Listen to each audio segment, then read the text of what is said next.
I've kind of put them into three different areas. There's mental disorder, there's some figures on substance abuse, and then suicide deaths that we have seen according to the records.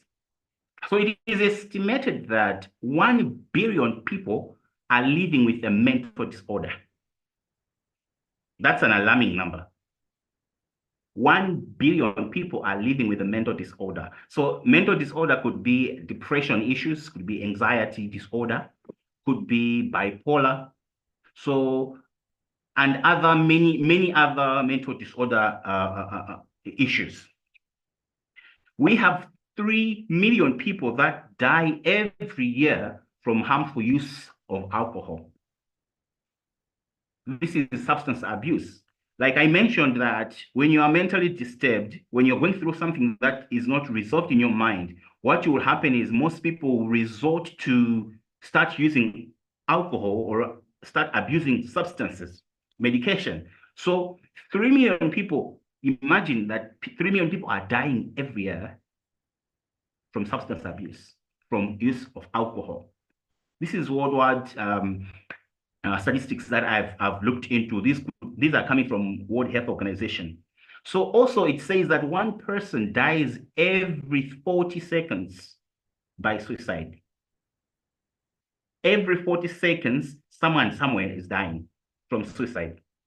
That's quite alarming. That's quite sad for most of these numbers. If you see, these are young people. In Malawi, that was 2023, first half of the year, just in Malawi, first half of the year, we had 256 people die from suicide. And that's from the documented sources, yeah? 256 people. From this number, you see that 80% or more of these are young people. And more or so, men, young people, young boys, they are committing suicide. So these are really figures that should trigger something in us as young people to start having these conversations. That's why I feel this is a very important time for us and a very critical time for us to have these conversations and talk about these things and how we together can build that resilience and the mechanisms to cope with what we go through as regards mental health. So we'll be able to look at some of the strategies and how we can help each other in delving into how to deal with this issue. So I just wanted to kind of introduce what mental health. So it is the state of the mind. This is how it affects the way we think, we act, and feel. So from the figures that we have seen, the statistics, you are able to appreciate that it is a serious pandemic. For me, I always like to call it pandemic, you know. So we know we are coming from a place of coronavirus where we were all saying, oh, we were all affected by coronavirus. Every country was affected. So we had restrictions and all these things. For me, I feel like mental health, if we are not careful, we are going to lose more young people to this issue, to this pandemic. So it is a privilege for us to have this time and just discuss what really mental health is and help each other on how we can cope and build the resilience that we need to deal with this issue.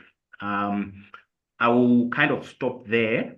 I'll come again later on should there be the need to.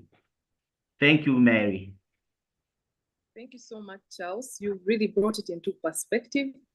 For people like me who thought that mental health definitely means mental illness, you've expressed it that mental health affects how we think, feel, and act. So, and you say that there cannot be health without mental health, and there cannot be mental health without physical health. So my other questions for you will come later. Allow me to stop here for now and invite my colleague, Mr. Kofi, to come and say something about mental health, but also take over the next panelist. Thank you. All right, Mary Takali, thank you so much. Thank you, Mr. Charles, the National President of Malawi, who have really done a great work. And I personally learned a lot from your presentation. In fact, mental health is an issue that African youth need to be very cautioned about it or have knowledge on how to deal about it.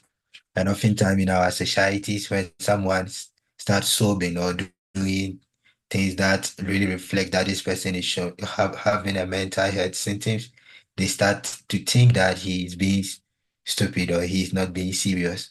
So we need to do more advocacy on this issue because, as you said, the number of people that we can lose to mental health, it will be more than even a pandemic that have been happening in the past, and therefore we need to keep talking about it. And one quote that I'm trying to remember on mental health, they say that, like, of course, we may not be in the same standard, but when it's come to mental health, it affects all of us. But our strategies and how we cope on them is what really matters.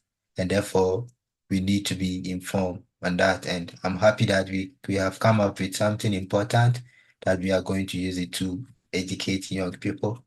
And I also take this chance to welcome all our viewers on YouTube because we are now live, and also apologize for failing to start streaming on time. We had a technical issues that really hindered us to be on time, and for now we are live. So if you are watching now, you can also share the link to your friends, colleagues, and even anybody that you think this series will be very important to, so that all of them can follow us. So without much ado, I would also love to invite Miss Yvonne Chumbirani, who is also going to talk about shortly state of mental health in Africa youth, because we have already learned about the statistics, we have learned about the situation, how it's very prevalent. So, Miss, you are also welcome to talk about the state of mental health within African youth. Thank you.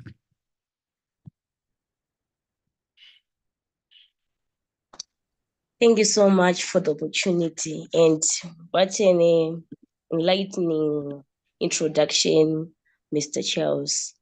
And the figures that you have just stated is actually alarming. And what I want to share mostly on mental health on young people, be it in Africa or beyond, is an underrated issue. When AMA 2K, for example, I'll give instant AMA 2K, they say that they are stressed. Mostly they are not taken seriously because the end goal, they will be asked, what are you stressed for? Are we not providing you food? But this is something that is far beyond more than being given something to eat. Maybe you are still under the care of your parents. I believe stories are more impactful than presentation. So I did not prepare any presentation. I'm going to share my own experiences. I grew up without my parents. My parents died, and I have to shift to live with a cousin brother. And the stigma and segregation that I got from there, I later realized recently that that was a mental health issue. I reached a point where I could not sleep. I reached a point where I was very antisocial. I reached a point where my academic area was actually decreasing. And when I want to talk about it, they will say, hey, are we not providing food for you? What else do you want? But this is what killing most young people, be it in Africa. And if you have stated that this is an advocacy thing that need to be looked at, and if you are not able to educate the young people about this pandemic thing that you have called, right? This pandemic thing, we are going to lose many young people. And the end of it, how are we going to build the narrative of Africa when the able-bodied people, we are going to bury them due to this issue? So one of the things that I have learned through the 24 years of my life is that the state of mental health in young people, be it in Africa or beyond, is actually real, and it comes in different stages. One of them is the life experiences that young people go through. If you have said, I'll call you Mr. African Leaders Foundation. The name just slipped in. I'm so sorry, I forgot the name anyway. So if we have said that most people cope differently. Some go to drugs, some go to drinking. But part of me, I'm going to say I was blessed enough that my coping mechanism was not going to the bar as a young woman. My coping mechanism was not going to look for blessers, as we call them here in Zimbabwe, in order to cope from this mental disorder that I was going through. But I happened to come to know about what I call a stress bucket. A stress bucket, whereby it was developed in 2002 by Dr. Allison. The surname I cannot even pronounce it anyway. But this was something that actually helped me to navigate the hurdles of life and to be able to be in such big platforms as AFY, to talk about this openly and without feeling sad or emotional. This stress bucket actually consists of different kind of situation, be it death, be it illness, be it social ease, be it being discriminated because of your age or because of where you come from. And what happens when the stress bucket is full? It empties, right? The water just overflow, which means when we reach a point whereby we are now emotionally saturated, we should not shout at people. We should not go partying. We should not go drinking, right? But what do we need to do? We need to understand that we need to take time to go to a seclusion. We need to start the word of God. I mean, I'm a believer of the word. We need to go. I find solace in the word of God. We need to go and have a quiet time. We need to re-question our existence. Was I meant to be here to be laughed at, or I'm here to take this as a stepping stone? So this is whereby I was able to build resilience, that as a African young lady, my background does not define me. I can actually navigate through the hurdles of life and reach where I want to go. So this thing of mental health and depression is quite real. All we need to do is to find the right strategy on how we can cope. Be it you are a young man, be it you are a young woman. I may be basing on being a young woman, but actually young men right now are on the verge of killing themselves because they are believed to be strong, which is a myth, because at the end, we are all human beings, and our life experience that we face, they somehow have a negative impact if you are not able to take those negative impact as a stepping stone to our ladder of life. So I'll just end here a bit. Thank you. Thank you so much, Miss Yvonne. This is really insightful and very helpful because stories speaks volume than any presentation. And also I believe all of us here have gotten a very great insight from your personal story. And also we are going to use it in our own life so that we can know how we can manage our stresses and other mental health issues. So I will be back with some other questions, and I would hand the floor to Miss Mary Joyce Takali so that we can invite our next panel. Thank you. Thank you so much, Mr. Kofi. And Miss Yvonne, that was a touching story, and we hope that our participants and viewers have learned from your story. We know that we can do better as far as mental health is concerned, because seriously, 1 billion people living with a mental disorder is too much. It means that it's high time we broke the silence on mental health. It's high time we educated all the young people about mental health.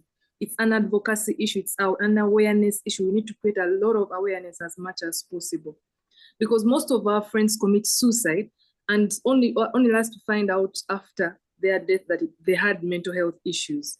So to you, Grace Bagaya, I would like to know how me and the other viewers would like to know, how do we detect mental health problems so that we can be able to help our young African leaders, our friends, our family? How do we detect those mental health problems, and what are some of the strategies that can help us deal with those mental health problems?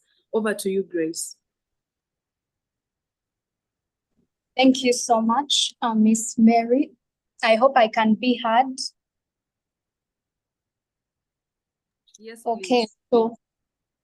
so thank you so much for that question and for the previous speakers for their insightful discussion. Addressing the question that you have asked me comprehensively, to start off, Mr. Charles addressed to us the statistics of the people that are living with mental health problems. And that is quite a very alarming number. So as young people, among young people, one of the most prevalent mental health issues, we do have anxiety and depression disorders. And you realize that among African youths, to add on or to throw more light on what Miss Yvonne has shared, that these mental health problems are often underreported and misunderstood because of the cultural stigmas and different means that we are having and living within community, in our community as Africa. So Africa being our case study, many people are living with mental health problems because we are affected by different stressors of life. So growing up in an African community, mental health issues are dismissed as white man's problems, believing that as Africans, we are inherently supposed to be strong and that we should not show any sign of vulnerability, in a way that if you mention that you're suffering with a mental health problem, you're actually looked at in a very weird manner. So this stigma really prevents us as young people from acknowledging the struggles that our daily struggles, and from seeking help that we need. So addressing your question, how best we can detect these mental health problems, it involves recognizing the signs and different symptoms that indicate that someone might be struggling with a mental health problem. So it is very essential that we identify and understand these signs, and they really can vary widely from person to person, and cultural factors can influence how these symptoms are expressed and perceived. So some of the way how we can identify that someone is battling with their mental health is first off changes in mood. So you might find someone having persistent sadness or mood swings. It is natural to feel sad at times, but then if these feelings persist for weeks or maybe months, maybe years, so this can be a sign of a very deeper and critical issue. For example, a youth who is constantly feeling down all the time, they're easily angered, they have very significant mood swings. Today they are happy, this minute they are happy, the other minute they are not well. So you realize that if a person is reacting in such a manner, they might be battling or experiencing depression or any other mood disorder. So moving forward, we do have excessive worry or fear. So addressing this, it is normal to worry about things, for example, daily life circumstances, maybe maybe exams, maybe personal relationships, but then excessive and uncontrollable worry can indicate that someone has anxiety. And this includes worrying about various things, and others might find insignificant and experience fear all the time in situations that don't typically or necessarily acquire or cause fear, such as social interactions or public speech. And I think this is commonly found in young people. You see that someone is called out to speak and they are worried all the time. Some start to shiver. So that can indicate that someone is battling with an anxiety disorder. So we do have various ways how we can identify, from ranging from what I've addressed, changes in mood. We do have behavior changes. For example, you might find someone, they are withdrawing from friends, family, and other activities that they once enjoyed. So if you notice that someone is retreating from social activities and relationships, it can signal that that person is battling with a mental health issue. For example, someone who was very outgoing and active, and all of a sudden, they prefer to stay indoors, they want to be alone, they do a lot of self-isolation, as Miss Yvonne has shared. So this indicates that they might be battling either depression or social anxiety. Taking you back, during my introduction, I pointed out that most significant mental health problems that youth deal with is depression and anxiety. That's why you're finding that they are recurring in my discussion. So moving forward, we also do have physical symptoms. For example, constant fatigue and then low energy, changes in weight or appetite. You might find someone all the time, they are feeling tired. They, even after having adequate rest, they feel they are tired. So this fatigue is more than just physical tiredness. It can be a sense of emotional and mental exhaustion. So we also do have cognitive changes, and this really focus or deal with the way we think or focus and concentrate. So struggling with making decisions or clearly thinking, it can be a sign of a mental health condition. So moving forward, that is how, or some of the ways we can tell that someone, because there are quite many, but I believe that time is not our best ally. But those are some of the signs and symptoms we can tell that someone is really struggling, or they might be struggling with their mental health. So I don't know if I can push through and address the second question that you have raised. How? Please. Sorry? Kindly go ahead, please. Okay, so your second question was, how does one deal with mental health problems after now, realizing that they have a mental health problems, how best can they deal with it? So dealing with a mental health problem is really a journey, and it begins with you acknowledging and understanding that, yes, I do have this problem, and you recognize that what you're feeling is actually valid. And after you feeling that your emotions and feelings are valid, then it can push you to seek the support that you deserve. And one of the most powerful, and I think the significant ways of how someone can deal with a mental health problem is by seeking professional help. So it is a very crucial pillar in navigating these mental health challenges. So seeking therapies is like giving yourself a gift of understanding and growth. You acknowledge that, yes, I'm living with a mental health problem, but that does not define me. And therapists are trained, they are trained to help us unravel these complex emotions and challenge those negative thought patterns and help us to build resilience. So therapy really helps you to provide a safe space to heal and evolve.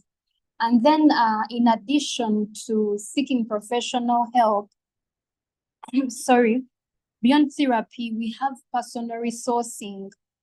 And personal resourcing is about you identifying those activities that uplift you. They can be relationships, they can be activities, they can be practices that help you calm down and have clarity to your life. So these resources are like a toolkit for resilience.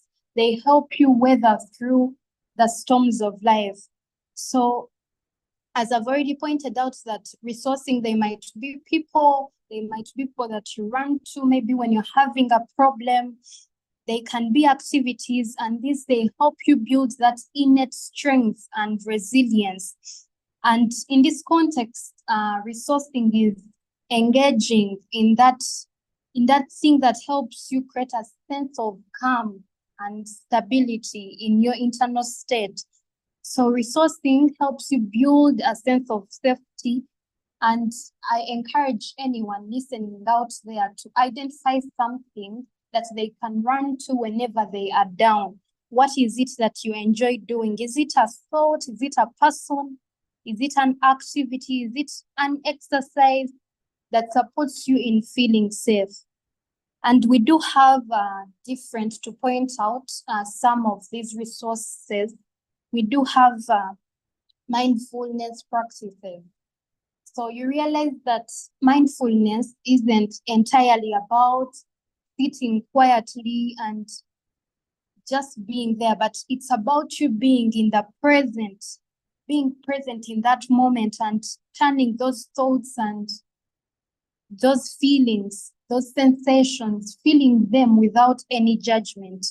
And a sensation is that thing, that feeling that you feel whenever, maybe let me say, you're angry or you feel in a certain type of way. So a sensation is linked to an emotion, how you feel.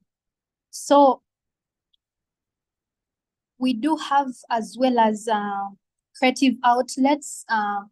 Creativity is not just something to take lightly, but it is a very powerful outlet for processing our emotions. Find something that you love, whether it's painting, whether it's writing, whether it's playing music. Personally, I love listening to a variety of music. So it helps me calm down and makes me feel present in the moment. So find that something, find that hobby that you enjoy and can run to anytime you feel down. We do have physical exercises. Some people think that physical exercises are basically hitting the gym, but you can just decide to take a walk, do a jogging, anything like that. It helps you. These regular exercises, they help you reduce those stress hormones and enhance your overall well-being. So identify something that really helps you calm down. And also social support. You realize that when you're going through a hard time, it might be hard for you to actually maybe associate, but I believe that one can come up with someone that they can highly trust, a trusted person, be it a family member, a companion, that you know what, anytime I'm feeling low, I can run to this someone and talk to them about the way I'm feeling.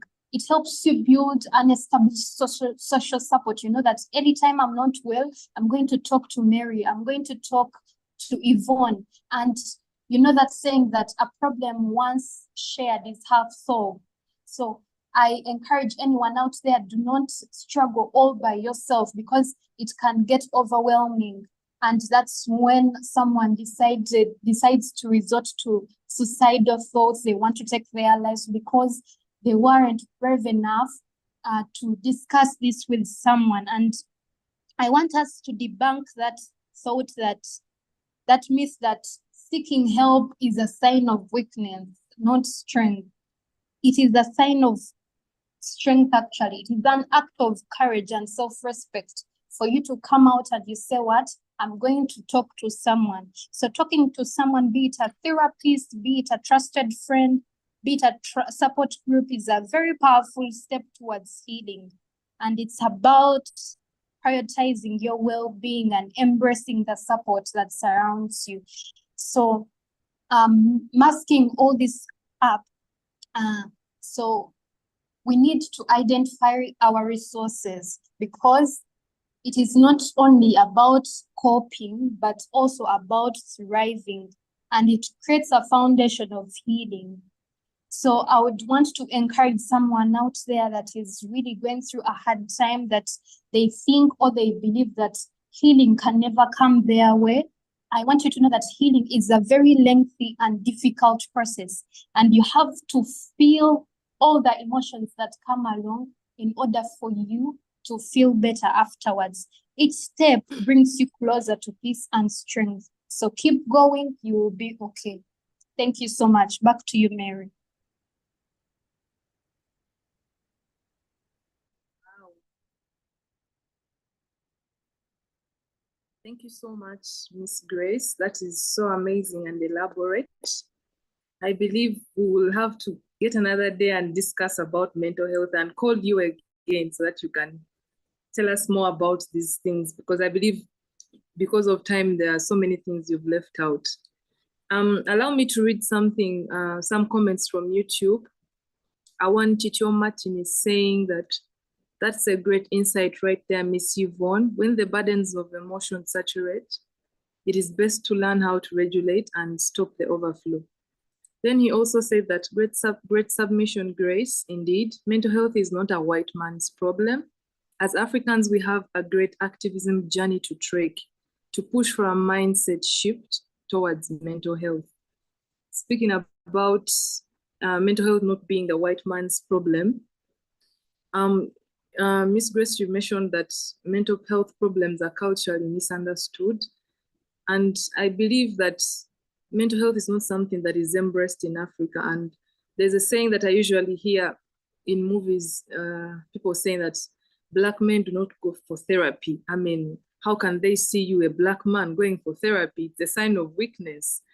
And we often see people with mental health stigmatized in our communities just because of how we take mental health. So I believe that we need to play an important role as communities to promote and support mental health well-being among youth.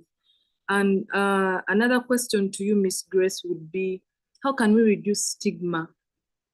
Giving us a background of how Africa is about mental health and how they take mental health illness. How can we reduce that stigma and how can we promote open dialogue about mental health?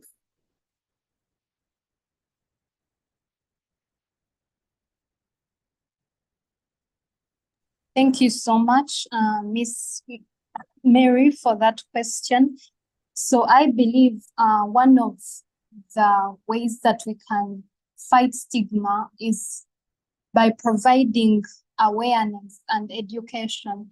You realize that people might say all that they say because they are, sorry to use the word, but quote in quotes, illiterate about mental health. So, but if we provide educate communities about the reality of these mental health issues and the importance of mental well-being, and we use relatable language and culturally relevant examples to dispel those myths and reduce that stigma, people can actually now embrace that, you know what, these things are real. Mental health is not only happening in white man's land, but it is a general human issue. So we need to educate the communities, do a lot of awareness and education. So personally, when I realized that we do have that problem, I use my social media platforms to create awareness about mental health, different issues about mental health, because the public needs to be educated. And also, to add on that, we need to encourage open conversations about mental health, creating safe spaces for us young people to express our feelings without fear of judgment. We need to encourage these open dialogues about mental health, be it in schools, be it in families. When I was still in school, I actually organized an event, and it was a debate and public speech event, but the theme was us incorporating mental health in education in school curriculum, because you realize that people might be struggling, but there is a lot of stigmatization in school that, for example, if someone is seen isolating themselves, they'll start branding you as someone who is selfish, someone who doesn't want to interact with others, but they do not know that deep down you're battling a certain mental health problem. You just want to isolate yourself, but because you have to balance that with academic pursuit, you keep on showing up, but they do not realize that you're actually struggling. So it all stems from us being ignorant about mental health. And I believe that having open conversations and promoting awareness and education about mental health is the very thing that can help us reduce stigma in Africa and in our communities. Thank you. That's amazing. Thank you so much, Miss Grace. I have nothing to add because I'm not the expert. You are the expert. But what I take from you is that we need to continue advocating for mental health education and also advocating for integration of mental health education in the school curriculum. I think that is crucial. So over to you, Mr. Charles. maybe I believe. Yeah. So Mary, thank you. So I was listening to Grace. Okay, go ahead. Oh, you had a question? Yes, I had a question. Okay, before the question, I just wanted to concur with Miss Grace. Okay. Yeah, so the issue about stigma, how we can deal with that. I feel like most of it is coming in because of men. Issues about men not talking. Men usually don't open up. It's unlike women or girls, because when girls or women have issues, or if they're struggling, it's easier for them to just in a small group discuss and talk, and they kind of relieve the pain and the pressure that they have. But you realize that most men don't talk about these issues. Men like to internalize what they're struggling with, what they're going through.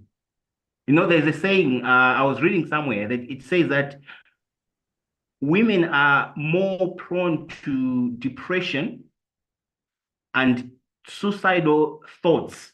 But unlike men, very few women will commit suicide, unlike men. So it's quite strange to see that women are more prone to be depressed, but then the ones that are committing suicide the most are men. Why? Because men don't talk, they don't open up. So I was just trying to agree to say, if we have to do like programs in schools, in primary schools, in high schools, where we've got to encourage young people to say, if you are struggling, it is okay to be vulnerable. It is okay to open up to someone, to talk to someone, your struggles.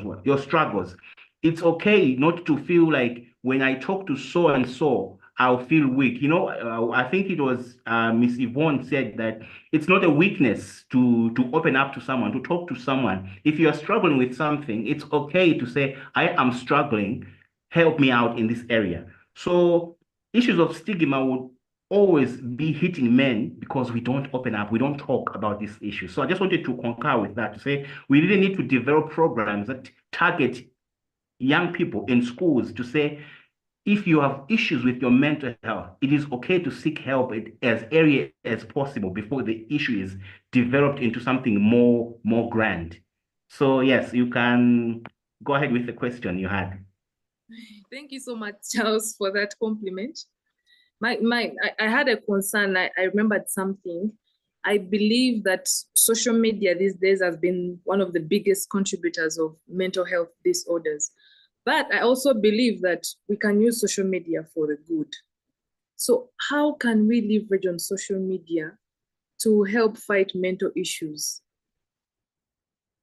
Okay. Social media is really a big tool that can either negatively or positively affect us mentally. So in one of my my notes that I was trying to prepare, I said that most young people absorb social media with an intention to either become what they see on social media. So the issue is, we can leverage on the importance of how social media can help us pass out the information for civic education issues, to say, okay, we want to talk about mental health. We can use social media to pass the message to a lot more people. And social media should be used as a tool, not to always feel bad about ourselves or our achievements. Because right now, I'll tell you what, most people who are posting things on social media, they are posting their achievements. Nobody is really posting their negative issues. Nobody is posting their struggles on social media. So because I'm always posting, oh, I'm good, I'm living a good life, the picture that people are getting out there is, oh, this person is not struggling. But you realize that the person who is posting very fancy things, very positive things, very good things, they've got issues that they are going through. But they don't want to be more vulnerable to open up to someone. For me, I feel like social media is a tool I can use, because for me, my coping mechanism, one of my coping mechanism is writing. I love writing. So what I do is, if I'm struggling with something, I'll put words into a paper, or I'll just go on social media and I'll write something. I will turn my struggle into a motivation. Okay. I'll turn my struggle into a motivation. Maybe I'm struggling with something. Maybe it's a financial problem. I will use that to go on social media and write to say, you know what? Even if I'm going through this as a problem, there is more to life than what I am passing through now. Okay. So we should use social media as a way of passing information, passing as a tool for awareness, to say the things that we are struggling with, we can be a help to someone. I was talking to some other guy the other day. We had a session for men. We call it Men and Kings. So there was a guy in our group who opened up to say, you know what? There was a day I was about to commit suicide. So we asked him, okay, so how did that end? So he said, I went on my Facebook and I read a quote by some other guy who kind of told me to say, the struggles of today shouldn't determine how your tomorrow will be. So that really struck with him to say, oh no, the things that I'm going through right now shouldn't really push me to do what I wanted to do. So social media should be used as a tool, as a means for communicating positivity and not negativity. So we can leverage on the importance, or on the coverage of social media to pass on information about young people and mental health. So it shouldn't be used as a tool to just display the good life that we are living. But if you're even struggling, people should be more vulnerable to say, you know what, I should also show this side of my life to people so that they can learn to say, I was going through this in life, like the story that our friend shared, to say, for me, I feel like life stories, experiences that we've gone through are more important to share, unlike things that we just learn. So we can use social media to share these like stories, share these best practices so that someone could learn from them and be encouraged and be helped in terms of mental health. Thank you. Thank you so much. That is so wonderful. As young people, we should use social media for the good, how to help others. We can share our stories so that some other person can relate to them and maybe overcome their mental health issues. So I'll stop here for now. Over to you, Mr. Kofi, with your questions. Thank you so much, Miss Mary. Thank you so much, our speakers. I think it has been an insightful evening, and I really love the interactions from YouTube. We are having a lot of engagement there, and some interesting questions also coming through. Maybe fast forward, I read one of the questions from YouTube. Then after, I will also add another question for Miss Yvonne. So Emmanuel Brijogo is asking that is being busy always, having endless projects and having new ideas every day indication of mental health problem? That is an interesting question that I see, and I would wish that you can respond to that. But later on, maybe let me add the next question that I have to it. I believe this evening your story really resonates with a lot of people, and also many of our viewers or who may also come back to watch this video. So now I believe there are also people who are going through the same issue that you have faced, or even bigger than what you face. So what message of hope would you give to these people based on your experience? Okay, thank you so much. So I'm one of those people who used another coping mechanism through writing. After realizing that I'm actually going through a mental disorder, I reverted to writing my emotion down. And that's how I came up with my first book, Walks of Life, which means no matter how dark it may get, no matter how old you may get, never stop walking, continue walking.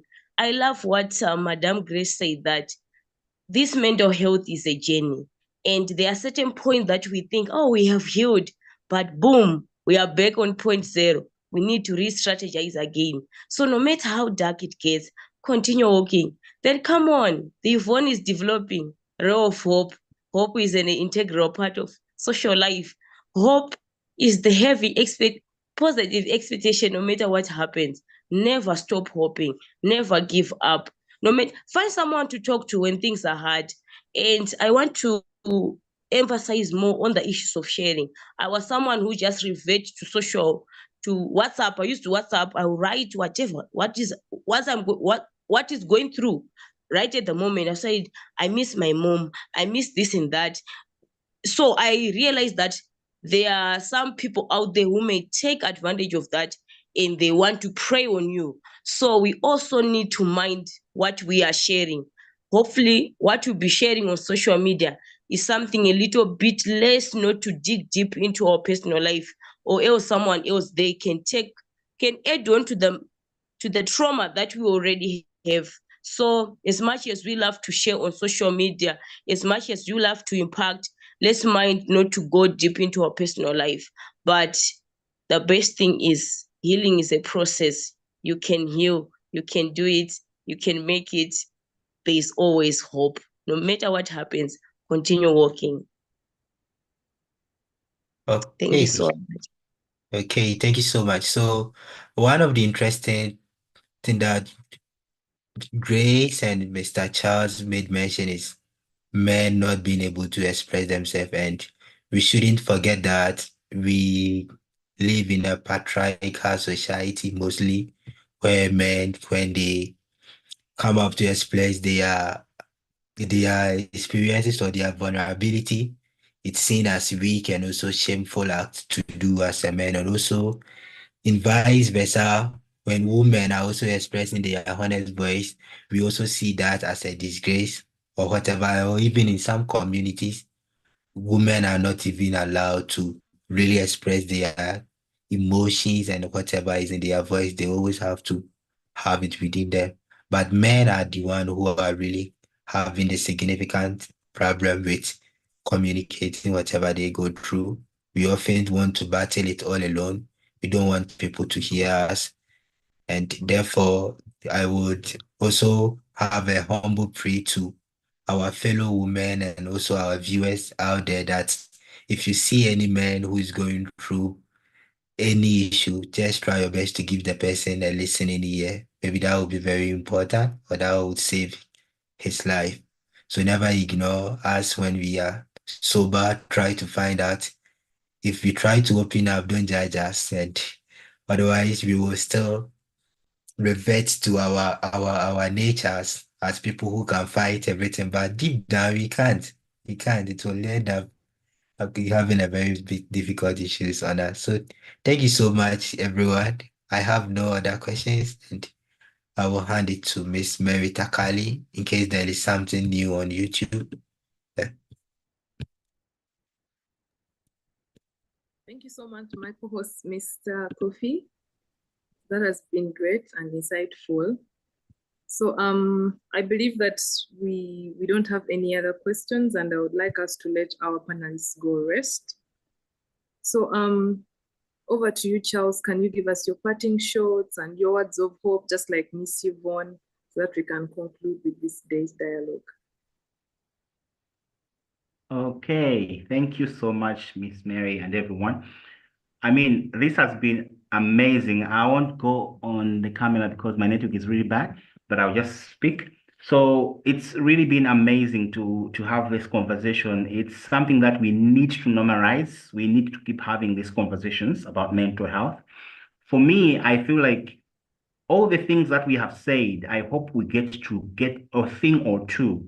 Let me make mention of something that's quite important in regards to also mental health, an issue of dealing with mental health. We should always avoid self-isolation. This has to deal with, sometimes when you are all by yourself, some people like to keep to themselves. They don't want company with other people. So self-isolation leads to a lot of thinking, and a lot of thinking leads to a lot of negative thoughts, which might end up to lead to suicidal tendencies and thoughts. So we should always make sure that we are surrounded by people that love us and the people that we love. So that's very, very, very important. But my parting shots for the young people that are watching and listening this evening, I will just leave you with three key issues that I've always believed in. So what I've called these things, I've called them living your best life. Okay, living your best life. So for me, living your best life is not having everything your heart desires, but living a fulfilled life. I'll say that again. Living your best life does not mean having everything your heart desires, but living a fulfilled life, a life of impact. So because our hearts desire a lot of things, but we cannot always have everything we want. Sometimes all that we need is the thing that we have at the moment. My second thing is we cannot always have what we want, but having enough of what we need is all we need. Let me say that again. We cannot always have what we want.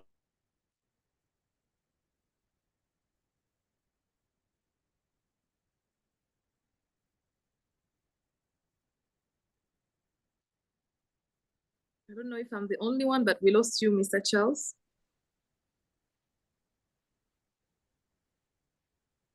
Mr. Charles, are you still there? We can't hear you.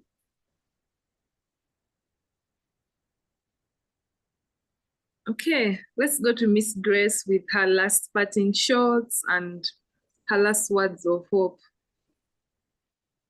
Miss Grace, the microphone is yours. Thank you, Miss Mary. I want to thank you all for participating in today's dialogue. Thank you so much, AYLF, for granting us this opportunity to speak about such a very pertinent issue.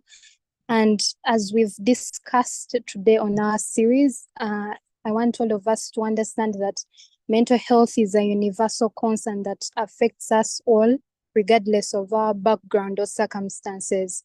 And I pray that we break down this stigma and we promote open conversations, and we can create supportive environments where every individual feels empowered to seek help and support each other. So I encourage each of us to take what we've learned today and apply it in our daily lives, whether it's practicing self-care, whether it is reaching out for your support networks, or advocating for better mental health services. We all have that role to play in order to advance resilience and well-being. And to anyone out there struggling with a mental health, I want you to know that it's not the end of it all.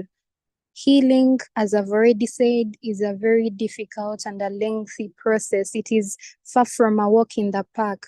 It is honoring our scars and our wounds as beautiful stories for us, where we can connect with others. So take your time. Hope is on the way. Thank you so much. Over to you, Miss Mary. Thank you so much, Miss Grace. It's been a great dialogue. Allow me to end this for now. Thank you so much, our viewers on YouTube. Thank you so much, our panelists, for accepting to be here and share experiences with us. Thank you for joining us in this vital conversation. Your participation and engagement are essential as we work towards a future where every young African can achieve their full potential in mental health. The words I would leave with you come from our panelists. Yvonne said that no matter how dark it gets, continue walking. Healing is a process. There is always hope. Avoid self-isolation. Speak up. Break the silence. We are the young people. We need to speak up. We are the voice. The voice of the people is the voice of God. Thank you so much, everyone. It's been a great time with you all. Bye-bye.